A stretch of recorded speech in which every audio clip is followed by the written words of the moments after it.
Des déchets, nous en produisons tous les jours. De tout type. Électroménager, informatique, produits en plastique, déchets ménagers. À l'échelle mondiale, pour une bonne part, cela se retrouve dans des décharges, si ce n'est dans la nature, sur Terre ou dans les océans. Et pour les obtenir, nous avons utilisé des matières premières, que nous avons extraites de la Terre, que nous avons transformées pour fabriquer des objets utilisés quotidiennement. L'extraction des matières premières sera de plus en plus difficile. Il faudra toujours occuper de nouveaux territoires, chercher les matières toujours plus en profondeur, avec un coût environnemental exorbitant que les populations locales n'accepteront pas forcément. La consommation d'énergie fossile nécessaire à cette extraction augmentera aussi, la rendant incompatible avec le besoin de maîtrise du réchauffement climatique. La demande en hausse de ces matières premières est certes liée à l'accroissement de la population mondiale, au besoin d'élévation de son niveau de vie, mais aussi au fait de toujours nous inciter à consommer plus. La pénurie d'une partie de ces matières premières non renouvelables est annoncée à l'horizon 2050, c'est-à-dire pour demain. Ne mènera-t-elle pas à une hausse du prix de la production des biens que nous consommons régulièrement ? Quel en serait le coût environnemental sur la biodiversité et le climat ? Cela semble être une équation sans solution. Le développement de l'économie circulaire, même s'il ne peut pas compenser en totalité l'utilisation des matières premières, peut contribuer à limiter les effets prévisibles de leur pénurie, autant pour notre environnement que pour l'inégalité d'accès des populations aux biens de consommation courante.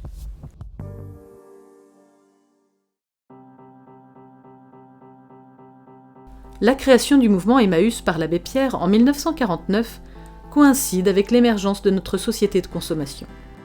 Emmaüs est devenu depuis plus de 70 ans le principal réseau associatif à faire de la revente de biens d'occasion une activité économique à part entière, basée sur les dons des particuliers.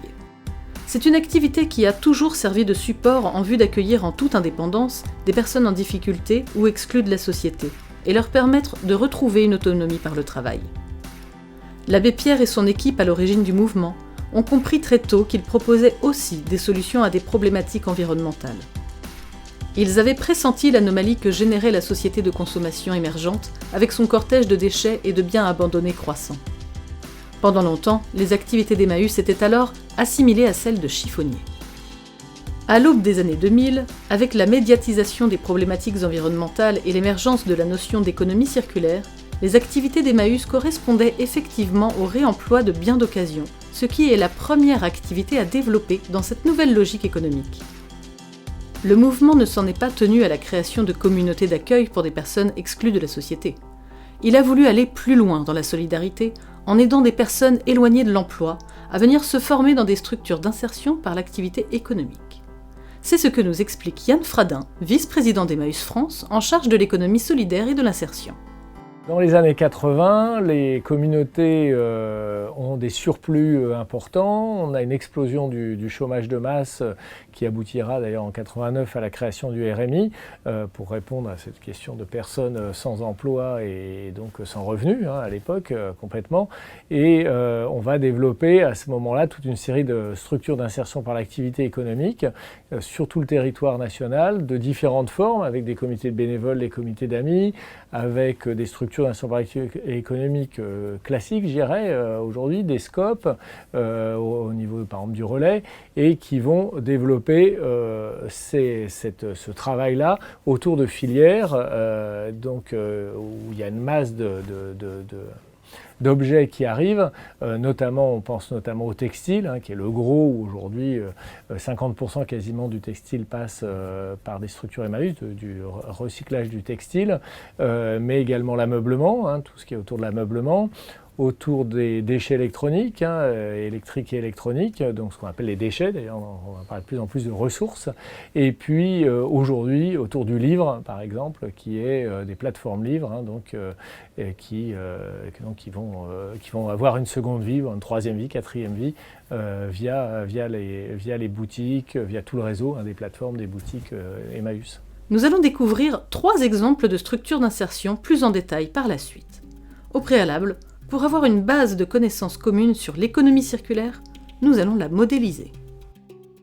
Nous choisissons de représenter l'économie circulaire à partir d'une approche historique. Le modèle de production encore en vigueur depuis l'avènement de notre société de consommation est fondé sur une économie dite linéaire.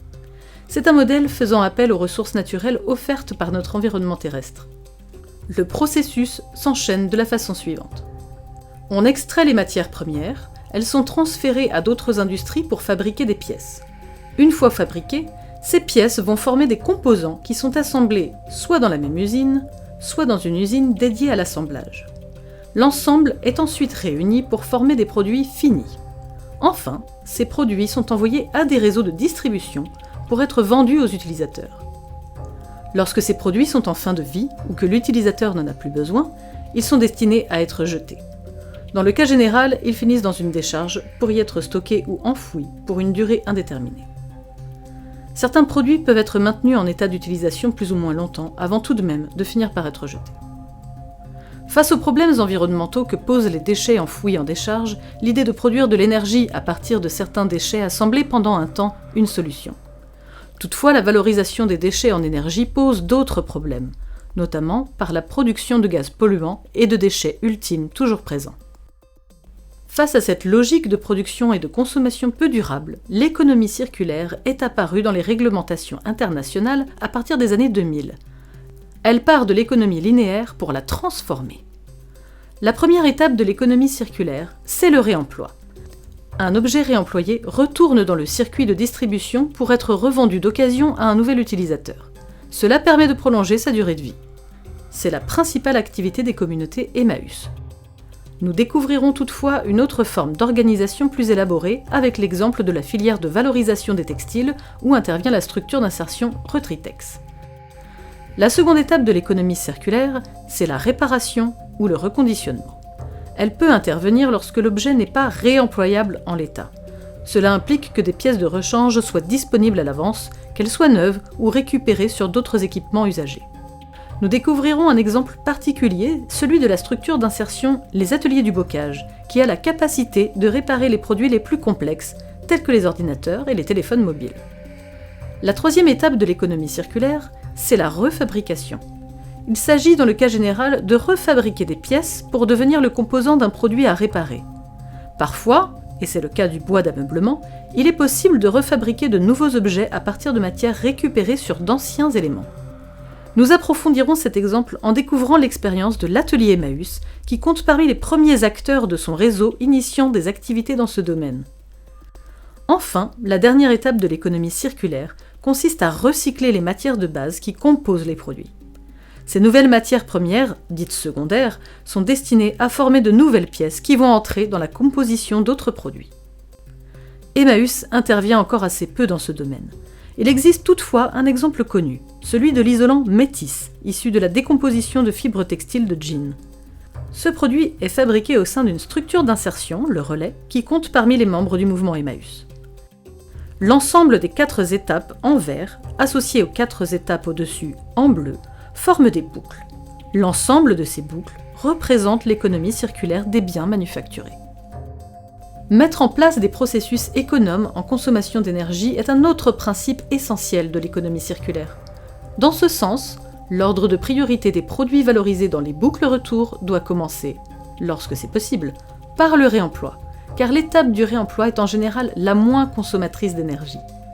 À l'autre bout de la chaîne, contrairement à une croyance très répandue, le recyclage est la dernière étape à mettre en œuvre dans une logique de développement durable, car souvent la plus gourmande en énergie.